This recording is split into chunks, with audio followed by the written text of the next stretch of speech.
All right, welcome to another edition of the Extra Point. I'm now joined by Lincoln Trojan head coach, Coach Jimmie Tyson. Coach, man, it's been a really interesting offseason. There have been a lot of changes across the landscape. We've got a reintroduction of new classifications for a lot of teams. We've got discussions about NIL, and we've definitely been talking a lot about coaches' pay. It just seems like there's a lot going on right now. Do you have like a crystal ball on where you think high school football is kind of headed right now? Not really. I think the next 2 years is kind of the way we're looking at things to kind of see, because we're breaking new ground in a lot of different things. So that's going to take time. It's going to be some missteps. It's going to be some learning process. So I think within the next 2 years, a lot of stuff will be cleared up with the different topics, even in recruiting with the portal and how things are being done with that aspect. I think it'll just change a lot of stuff, and it'll be a learning process for probably the next 2 years. Yeah, there's a lot that's there that seems promising, but you have to wonder if it needs some guidelines or maybe some rules or some structure to be able to make sure that everybody benefits. Have you had any talks with your kids about NIL just yet, or have you had those discussions with your community so far? So we're really trying to educate ourselves first. Mhm. Touch bases with the Florida High School Association, and pick the brain of some. The good thing is we're so close to Georgia, and they've kind of started the ball rolling that we were able to talk to some coaches in Georgia, kind of how they Mhm. set it up, how they're doing it, and learn from them. And then, of course, talk to our Florida High School Association and learn. And really, that's what our process has been so far: is get as much information, educate our parents, educate our student athletes, so we know the direction to go on NIL, because it's a Mhm. lot. It's a lot of loopholes, contracts, Yeah. wording, legal wording. So it's a lot of stuff in that people need to make sure they don't fall into different pitfalls and stuff like that. Yeah, I would say there's a lot to just the not only the learning curve, like you were saying, but also being able to translate what you've learned to your kids, because Mhm. there appears to be like I'd almost expect there to be like a class or a symposium that needs to be, taught to some of these guys just to make sure that parents and kids understand. Is there any particular aspect about it that stands out to you that could be problematic, or do you see mostly positive things coming out of it? I think it's, for the most part, in theory, positive. It's just a lot of the wording you have to make sure, because you don't want to Mhm. violate a rule. You don't want to get with, because everybody's not great. Everybody's not good people. And Yeah. they're Yeah. looking to take advantage of our student athletes. So we got to make sure they're not connecting themselves to the wrong people, that are making contracts that's not good contracts, or not following Mhm. the rules. So those are the things. And to me, it's the parents, because no 16, 17-year-old should be trying to get into a contract without some parents involvement. So the Mhm. big thing is we're trying to educate our parents, making sure they're involved. And we've seen already in the state of Florida where some high school kids are jumping into contracts and parents don't even know. Right. And now we got to backstep and clean it up. And Florida High School Association is doing a good job, not dropping a hammer on people so fast, but Mhm. helping them to realize, nah, this isn't how it should be done. We're gonna give you a grace period because it's a learning process for everybody. Yeah. Do you feel like the to me, there seems to be like there could be somewhat of an information gap that could be the biggest challenge. What kind of advice do you give a parent, or maybe a kid who maybe could possibly say, "Man, I could change mama's life in a minute," with a Yeah. couple of deals. First, I would say educate yourself through the Florida High School Association. Hmm. The big thing is a lot of people look at the college, and not even college, but like the Power Four big schools in their NIL deals, and they kind of think it mirrors that, and it's far from that. So don't look at the way college is doing it. Follow the rules of your state, and then educate yourself, and then look for opportunities to help yourself and promote yourself and market yourself. And that's one of the things we've learned early. It's not Mhm. as much as your athletic ability, but it's how marketable you are. Right. And what are you doing with your social media platforms? Who are you catering to? We're talking with our athletes about cleaning up their social media. If you want to make Mhm. money through NILs, these companies don't want to connect themselves to people that have certain things on their social media. So you got to make sure you monitor that. You making sure you're not putting the wrong rap music or any type of music, different images on your social media, because we've already talked with some people that said college students lost their NIL just through stuff like that. Right. You all seem to do a really good job with social media. You all and Coach McCray seem to do an excellent job just staying on top of things, marketing the kids, promoting the kids, definitely touting the recruitment process, using social media as a leverage. Is there a system that you all implement? Is it more just like kind of a group effort type of thing, or how do you guys go about doing that? We break it up. Of course, like you said, Coach McCray is over our social media. We all get together and come up with ideas to market our kids. And Hmm. he kind of spearheads it and puts it all together. He's a wizard on the computer. He does a great job with Photoshop and different stuff. But we all get together and come up with different ideas that can help kind of market our kids. The same thing, we're educating ourselves with strategic partnerships. We've already, talked to some people to figure out how strategic partnerships should go, Hmm. and what companies are looking for. And again, because it's so hard, it's so much red tape that Yeah, coaches yeah. aren't supposed to be a part of that process. But Mhm, how do you not, when, if it's a situation where if a kid makes a wrong step, he can lose eligibility. mhm. So I have to make sure we educate them and, talk to them. And a lot of times coaches are like parents. So kids and parents are Yeah, going to come to us and say, "Hey coach, this contract from this company, what do you think of it?" And it's tough because we're being told kind of to stay out of that, but mhm. it's hard to It do. it's weird because in some states, even in Georgia, I talked to a few coaches in Georgia where they seem to have a little bit more autonomy on how they can, best delegate some of these responsibilities to other school admins. Whereas in Florida, it really does kind of fall on most of those responsibilities go back to the head coach. Do you find yourself wearing a lot of these hats and kind of switching back and forth quite a bit? Yeah, we do. I think we do a good job with our staff delegating. And like I said, we're looking at putting one of our coaches that has some type of understanding and relationship with this process over it.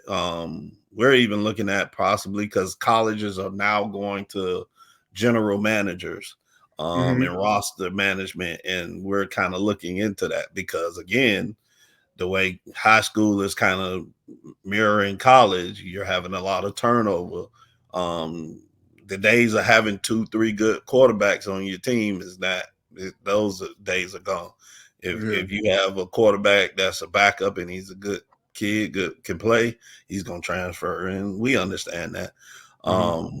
But we're looking at roster management and trying to teach our kids how to navigate NILs. But the big thing is delegating that so it doesn't all fall on one person. Yeah, definitely. There seems to be more of the business aspect coming into the game. Does it make Oh, you yeah. miss being out on the field sometimes? You feel like, man, if I could just get back to coaching.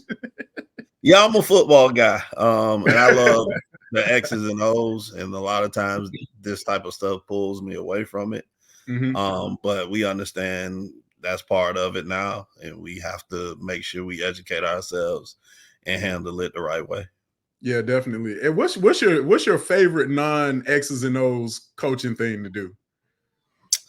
I would say, so X's and O's, and then the Uh-huh. kids. I love being around the kids, spending time with Right.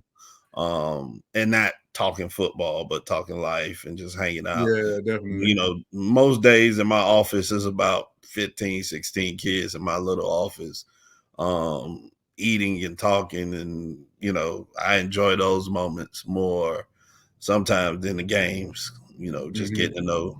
And it's not just the football players. A lot of time it's our managers, it's our video guys. It's just, kids that want to come and spend time. Right, right. What are y'all doing for fun this summer? Because it's definitely hot. Do y'all get out and do, like, y'all go to the beach? Got anything lined up? So we got a couple things lined up for July. Mhm. June was kind of different because a lot of camps are going on in Yeah, June. camp So we're season. we're missing some guys here and there because they're camping and going different places. So our plan was to do some team building and some stuff in July. Also, that's the new fiscal year, so we can kind of start using some of our allocated money towards that stuff. But we have a couple of ideas and things we're doing. And at the end of our season last year, our players, when we had exit interviews, said we needed to do more team building and bring guys together. So that was something we Wow. heard and wanted to work on. Are you sure you a football coach? You having excellent interviews, man. Yeah, we have exit interviews. We sit down and we talk. And Where did that idea come about from? when I was in college, we did it. Okay. Anytime at the end of the season, you always had an exit interview with the head coach and your position coach. So I sit down with each and every player, and we talk about kind of how the season went, what we could do better as coaches, what they can do better as players. We talk about kind of what we want them to be, mentally, physically, if they need to gain weight, if they need to lose weight, Mhm. what are their goals and what do they need to do to get to those goals. Yeah, it's very interesting how just a lot of the corporate structure has come into football, but it equates to, not in today's game, it equates to winning. So Mm-hmm. there's a lot that seems to kind of roll up into some of the just kind of structural points where you can kind of have a better fit over your organization and everything. Mm-hmm. Do you find and this is really more so a question that I feel like is it just it stretches so far because football is one of those things where so many different aspects to it. Do you find that it's one of those where you ever find yourself like in that mode where it's just like it's turning into like more of a overcoaching kind of situation where you got so many different things going as opposed to being able to just get down and see if the player can actually develop? Do you feel like it's just there's so many different tools now, there's so many different softwares now you can use to kind of help you get an advantage? Do you find that some of it gets in the way, or is it just more so your philosophy?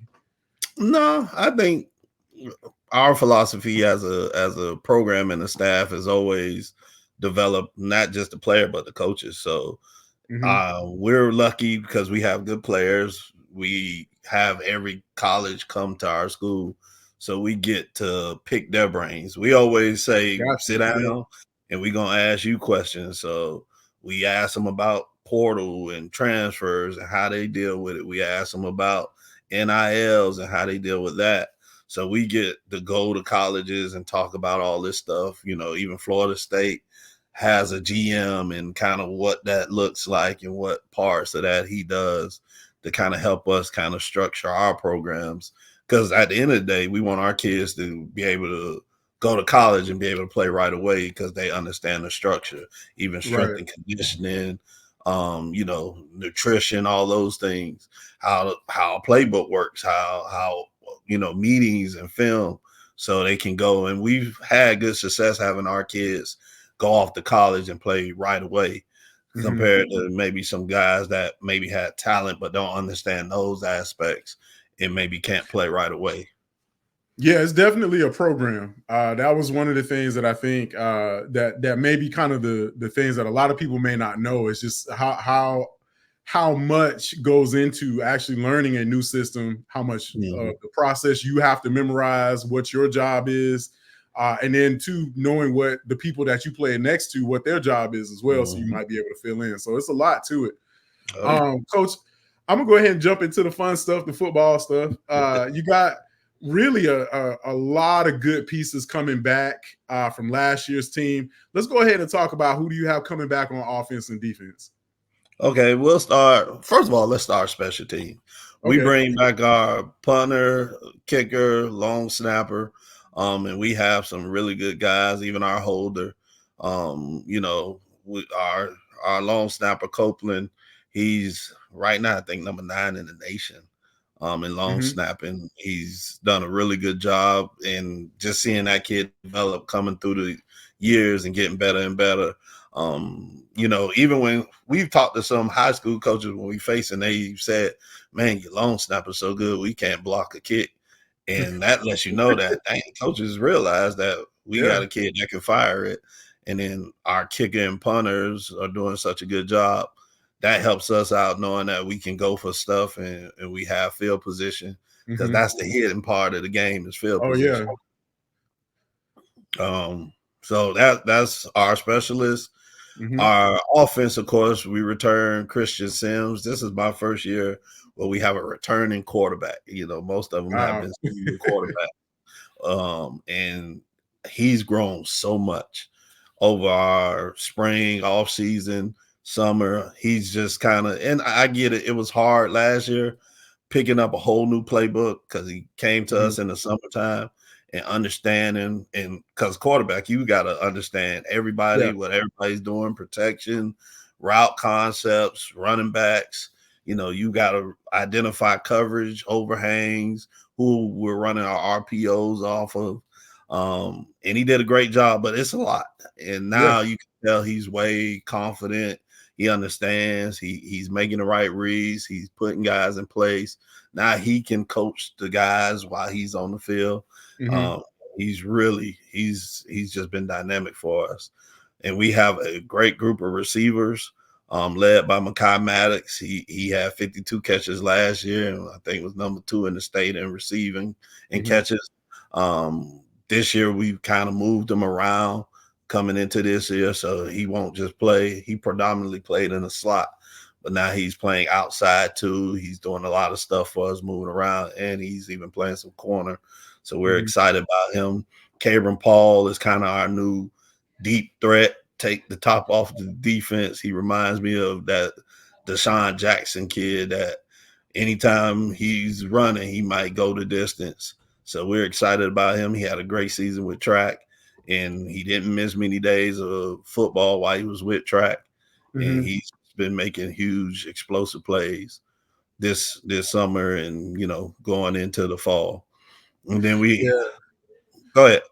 No, I was saying there's such a there. I feel like there's such a growth spurt you guys are going through as a Hmm. program that really kind of I've watched you guys kind of get in those situations, those tight situations.